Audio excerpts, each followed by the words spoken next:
¿Qué importancia tiene tener una llave? ¿Alguien tiene una llave en su bolsillo? Es muy importante para mí tener esta llave. Cuando era un niño, guardaba una gran colección de llaves al azar. Y si las llaves son importantes, estas son las de mi casa. Esas son las llaves de acá. Las llaves de Uruguay son especiales. ¿Alguien tiene una llave como esa? Muchos tipos de llaves. Cuando era un niño, guardaba una gran colección de llaves. Pero ahora, mi abuelo me dijo que tenía estas llaves obsoletas, que no tienen propósito, en un cajón. Y esto dice llaves que no sabemos. Son llaves de la casa que no sabemos. Y estas son las llaves que están organizadas. Entonces, las llaves. Vamos a hablar un poco sobre esto. Si yo me detengo, todavía puedo sentir la curiosidad que sentía de niño al preguntarme qué abría cada una de estas llaves. Cada una, en algún momento, abrieron algo. Todavía puedo recordar la sensación de pérdida cuando llegó el día en el que finalmente acepté que nunca encontraría un propósito para todas estas llaves. Eran solo curiosidades que ocupaban espacio en mi armario. ¿Alguna vez coleccionaste llaves? ¿Alguna vez perdiste y tuviste que buscar una llave? En muchas casas acá tienen fuertes ocultos que están en el suelo o en la pared y a menudo ya no se usan. Pero quizás hayas visto alguna vez una caja fuerte y hayas sentido curiosidad, un momento de curiosidad. Capaz que dijiste: ¿podríamos pedirle a un cerrajero que abra esta caja fuerte y ver si hay algo olvidado que sea interesante y valioso en su interior? Me emociona presentar una serie que te dará una nueva clave, una llave. Mis llaves de acá no son nuevas, pero queremos una llave nueva. Entonces, por 4 semanas, cada domingo en noviembre, vamos a desarrollar juntos una llave para descifrar un misterio. Cada semana combinaré textos bíblicos e historias personales para ayudarte a descubrir una comprensión y una visión renovada para una vida significativa, plena y con propósito. Porque ese es el misterio. ¿Qué es lo que da un propósito a la vida? Jesús dijo: el ladrón no viene más a robar, matar y destruir. Pero yo he venido para que tengan vida y que la tengan en abundancia. Las palabras de Jesús son como una caja de regalos cerrada, un cofre de tesoro o una caja fuerte llena de posibilidades interesantes y valiosas. Este mes vamos a descubrir una manera de abrir esa caja. Este es el primero de una serie de 4 partes, así que voy a tener que dar un poco de contexto. ¿Estás listo? Empecemos con un contexto importante mientras analizamos las escrituras y significado de las palabras de Jesús. Nuestro punto de partida es Génesis 12, donde Dios se acerca a Abraham, pero que todavía se llama Abraham en Génesis. Así que si me escuchas decir Abraham o Abram, pero en Génesis 12 es Abraham. Pero primero vamos a dar una breve orientación. Si tienes tu Biblia, yo tengo una acá de estudio. Génesis 1, a 11, pueden pensar como una introducción, el prólogo. Génesis 12 hasta Apocalipsis es como la historia, el misterio. Y Apocalipsis de 6 al 22 puede ser la conclusión. Es la introducción, la historia y la conclusión.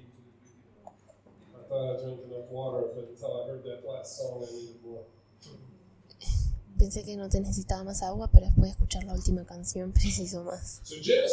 Génesis 1 a 11 ofrece una visión panorámica y cósmica de la creación, junto con algunas descripciones muy amplias de cómo comenzó el mundo.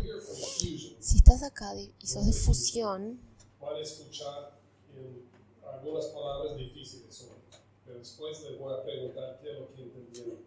Esto va a ser un desafío, tal vez para todos. Génesis 1:11 ofrece una visión panorámica y cósmica de la creación, junto con algunas descripciones muy amplias de cómo empezó el mundo. Mucho queda a la imaginación, el lector, misterio. Eruditos de todas las tendencias han trabajado y estudiado para interpretar lo que se ha transmitido. Y los académicos usan los términos mito y mitología para identificar una cosmovisión que explica el origen y da una idea de cómo funciona el mundo en los albores de la historia humana. Mientras buscamos este ámbito de desentrañar el misterio y significado de las escrituras, quiero citar a dos eruditos, John Walton y Craig Keener, en su aclamada Biblia de estudio sobre trasfondos culturales.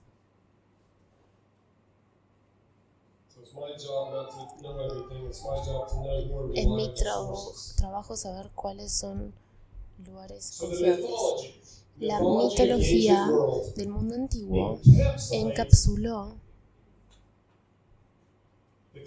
el pensamiento contemporáneo, o sea, de ese momento, de cómo funcionaba el mundo y cómo llegó a funcionar de esa manera. Y presenta a los dioses de manera destacada, porque los antiguos encontraron las respuestas a sus preguntas sobre el mundo en el reino divino. Si describimos la mitología funcionalmente de esta manera, podemos concluir que nuestra mitología moderna, lo que nosotros entendemos de cómo funciona el mundo, es la ciencia. Esa es la forma que tiene nuestra cultura de resumir cómo funciona el mundo y cómo llegó a funcionar de esa manera. Y eso es diferente a la orientación divina de los antiguos. Nuestra visión científica del mundo es naturalista y empirista. El Génesis funciona en la sociedad israelita de la misma manera que la ciencia funciona en nuestra cultura. Acabo de decir mucho. Después puedes mirar el video de vuelta. Y de la misma manera que la mitología funcionaba en el resto del mundo antiguo.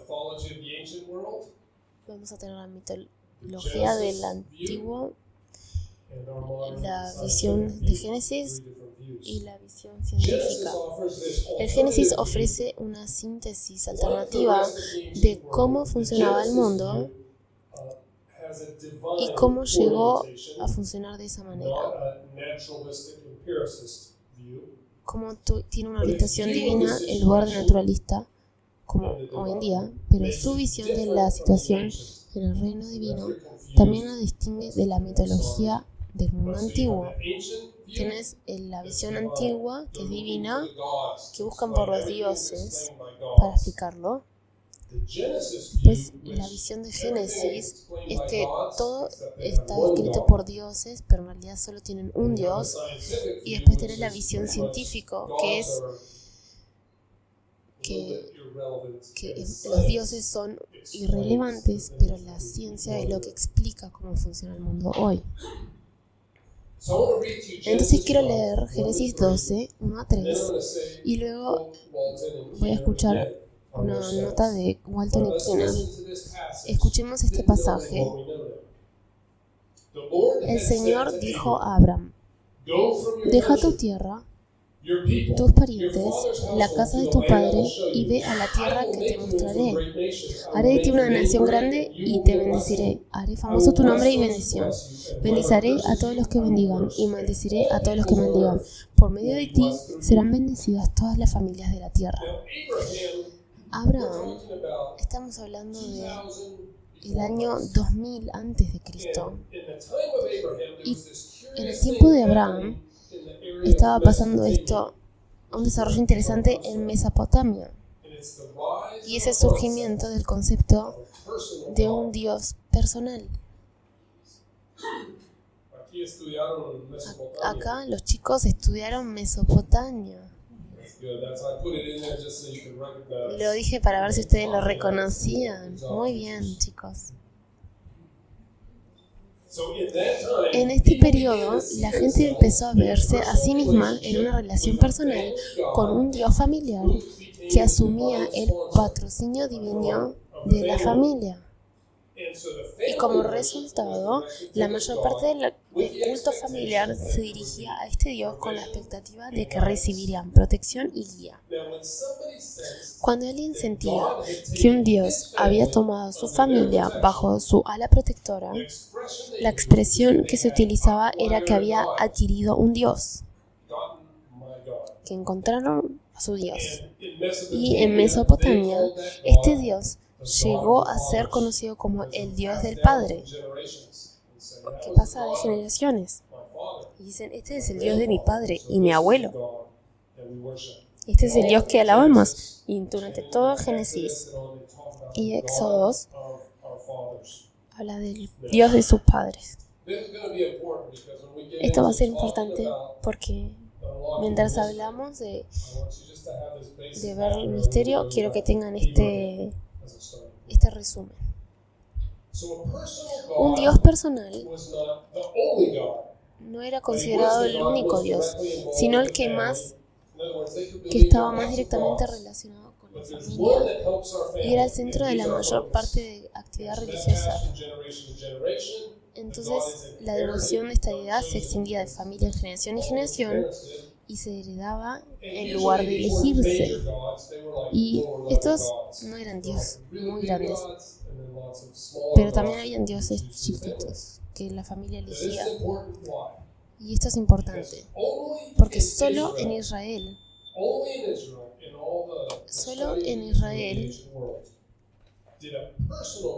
un Dios personal llegó a convertirse en el Dios de una nación. Es la única vez que pasó.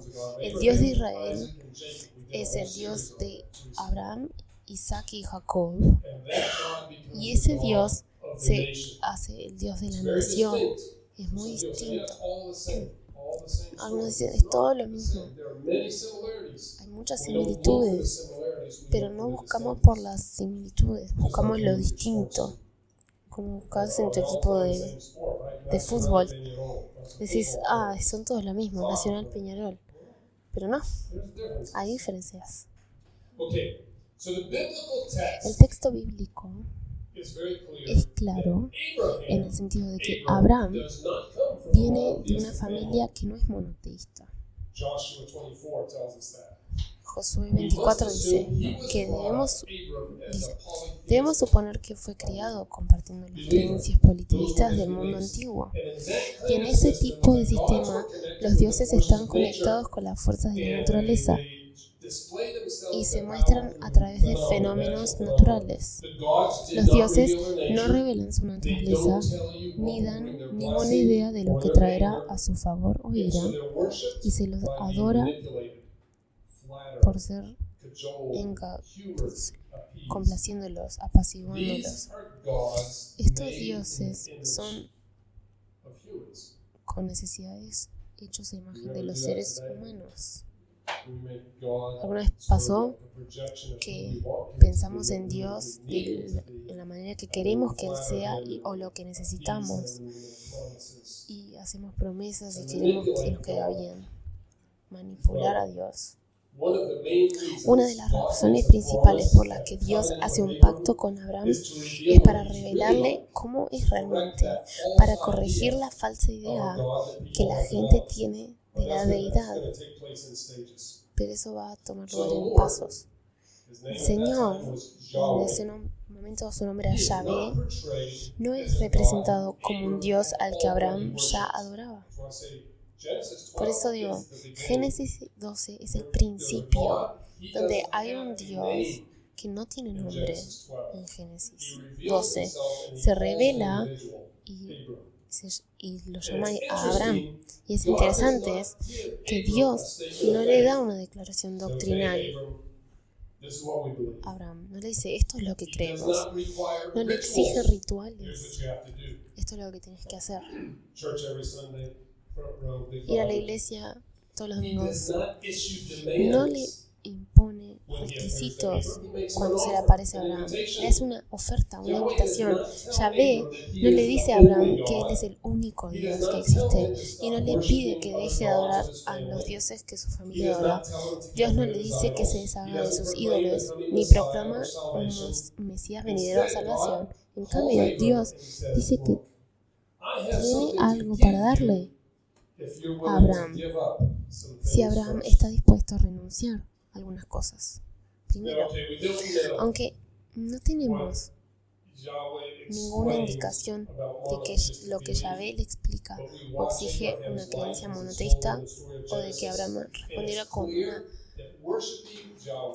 Y es claro que al adorar a Yahvé dominó la experiencia religiosa de Abraham.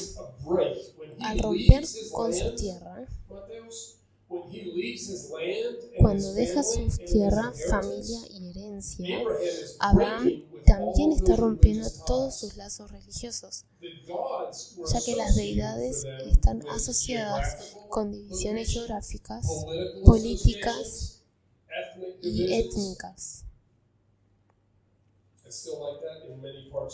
Y todavía es así en muchas partes del mundo, donde la gente interpreta lo que pasa en el mundo con ojos espirituales y no ojos científicos, diferentes maneras de ver el mundo.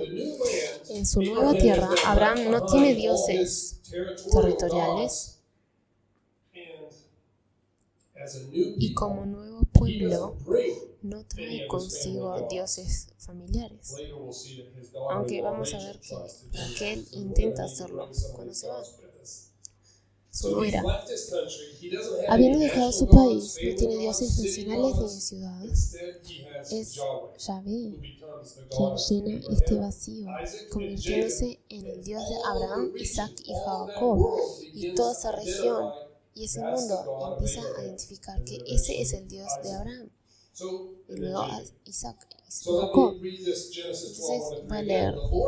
El Señor le dijo a Abraham: deja tu tierra, tus parientes, la casa de tu padre, y ve a la tierra que te mostraré. Yo haré de ti una nación grande y bendeciré. Haré famoso tu nombre y yo te bendeciré. Bendeciré a los que te bendigan y maldeciré a los que te maldigan. Y por medio de ti todos serán bendecidos.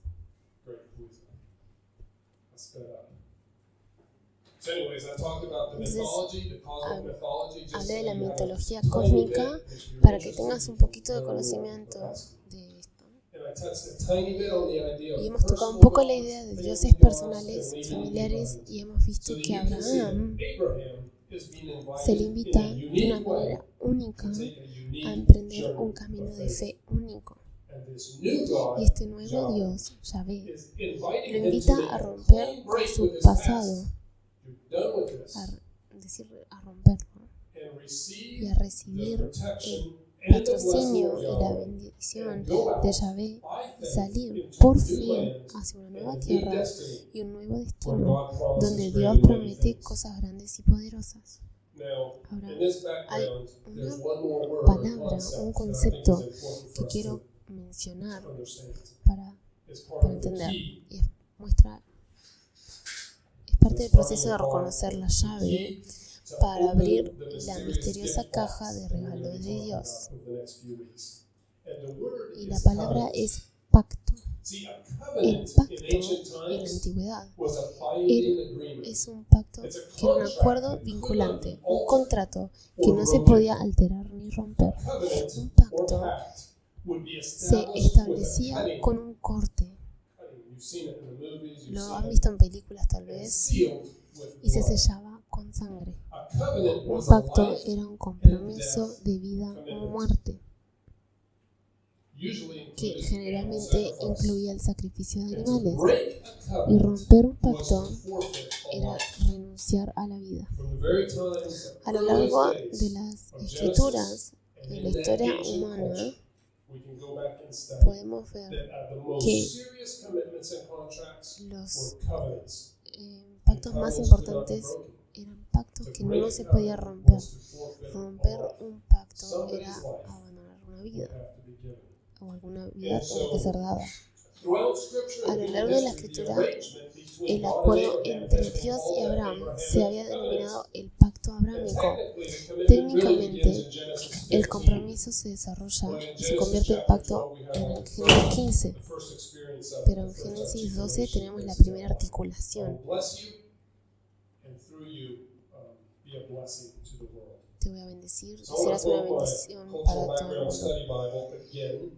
Y voy a citar el estudio bíblico que dice: el culto monoteísta, o sea, alabar a un Dios y no muchos, alabar a un Dios es un claro distintivo de Israel en contraste con los pueblos del mundo antiguo. Pero más distintivo aún es la relación de pacto entre Dios y el pueblo. No es solo alabar un Dios, es alabar a Dios que hizo un pacto. Esta es la parte más difícil de toda la serie. Yo sé que algunos de ustedes están como, esto es un poco lento, poco profundo para hacerlo a las 11 de la mañana, domingo. Así que tienen que entender todas las visiones del mundo, pero no tienen, pero está bueno entenderlo. Porque un pacto, todo en la vida se entiende en relación con este pacto. El sentido de identidad de Israel, su visión de la historia, su creencia en su destino, su comprensión de los atributos de Dios, por ejemplo, como santo y fiel. ¿Es bueno? ¿Es honesto? Todas las áreas de su vida son dirigidas a este pacto. En cada una de estas áreas hay similitudes con el resto del mundo antiguo. El pacto abrámico marca el punto de partida.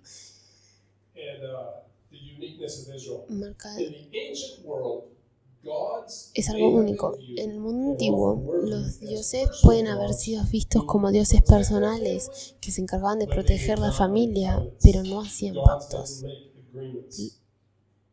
No hacían acuerdos. La semana que viene, el título del mensaje va a ser una fórmula para el cumplimiento.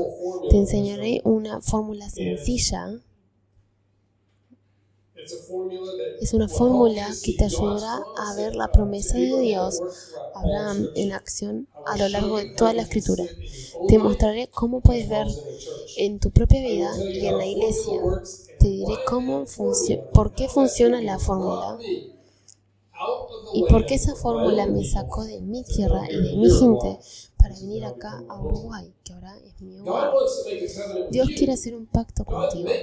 Él hace promesas para poder cumplirlas. Él nos bendice para que a través de nosotros otras personas puedan ser bendecidas. En Génesis 12, Dios quiere hacer un pacto contigo. Él hace promesas para cumplirlas. Hay gente que dice, no voy a hacer una promesa, pero Algunos dicen, ¿por qué Dios hace una promesa contigo? Porque Dios puede hacer lo que quiere. No tienen que estar junto a un pacto. Pero nuestro Dios sí hace promesas para poder cumplirlas. Génesis 12.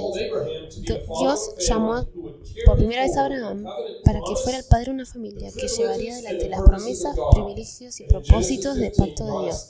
Y en Génesis 15, Dios estableció su pacto con Abraham y sus descendientes. En Éxodo 3, 400 años después, Dios llamó a Moisés para que fuera el libertador de los descendientes, hijos de Abraham, y el fundador de una nación llamada Israel, que llevaría adelante las promesas, los privilegios y propósitos del pacto de Dios. Y en el monte Sinaí, en Éxodo 19, 24, Dios habló a través de Moisés al pueblo de Israel y ellos aceptaron ser el pueblo del pacto. Sacrificaron animales y rociaron la mitad de la sangre en los altares para representar simbólicamente su compromiso con Dios. En Éxodo 24 dice: Moisés tomó la sangre del sacrificio, la roció sobre el pueblo y dijo: esta es la sangre del pacto que el Señor ha hecho con ustedes conforme a todas estas palabras. Y cuando dice, le da la sangre al pueblo, dice, esto es de Dios. Dejemos eso y vámonos 1600 años, jueves de noche, que llamamos Jueves Santo. Jesús estaba junto a sus discípulos para celebrar la fiesta de la Pascua. El cordero representaba, ¿se acuerdan del cordero? Que sea con la sangre de este cordero nos hacemos la gente de Dios, el pueblo de este pacto. En esa fiesta, el cordero representaba el sufrimiento, el pan representa el camino de la fe, el vino tinto representa la sangre del sacrificio. Todos estos elementos eran símbolos de una esperanza y promesa, fe y libertad, una nueva vida y de un viaje juntos hacia un futuro en el que Cristo traerá finalmente sanación, restaurará la paz y garantizará la justicia para todos. Y las Escrituras dicen que esa noche Jesús tomó el pan y lo partió. Y esto no es ciencia, no tiene sentido. Pero tampoco es un mito, es real. Nuestra vida espiritual es real, como lo es Dios. Existe, aunque creas o no. Aunque sea que Abraham o Moisés lo crean o no. Eso es lo que celebramos la Cena del Señor cada mes. Estamos aprendiendo juntos a vivir vidas con propósito que puedan marcar una diferencia en el mundo, que puedan hablar por Dios en un mundo impulsado por la ciencia, que la ciencia no es mala, nos enseña, y la espiritualidad van juntas, revelando la verdad de Dios, de nosotros y del mundo. La semana que viene es la fórmula y creo que va a ser un buen mes. Y creo que cuando hablamos de Génesis y hablamos de Abraham, y a veces es fácil decir que es una historia de niños, pero quiero darte puntos para decirte que esto es serio, esto es en serio.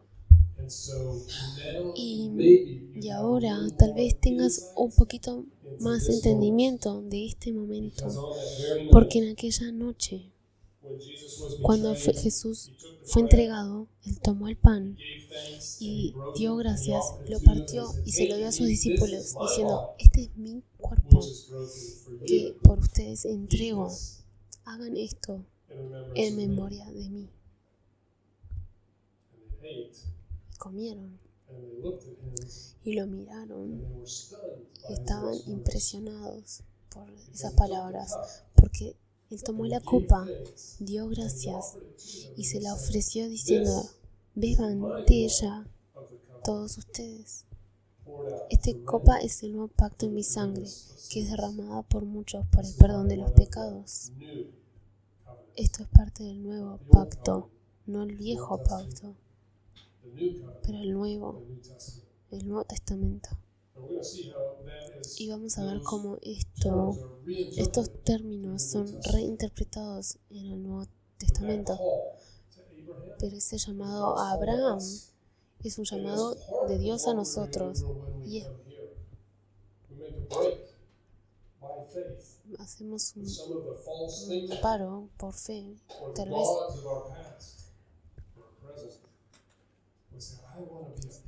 quiero ser una persona en relación con Dios. Es diferente de otras cosas. No es ciencia, no es mito. Quiero orar y invitarte a venir para explicar, tal vez. Esto es un símbolo de la gracia de Dios y amor por ti, y su invitación sin la declaración de fe, diciendo que estás invitado a decir: Dios, ten misericordia. Quiero que tu misericordia y bendición para que yo pueda ser de bendición. Señor, en este momento de reflexión, mientras participamos, oramos, mientras escuchamos música, para estar quietos donde estamos, habla en nuestros corazones. Muéstranos la verdad de tu misericordia y verdad para cada uno acá y en los que están en nuestra mente. En el nombre de Jesús. Amén.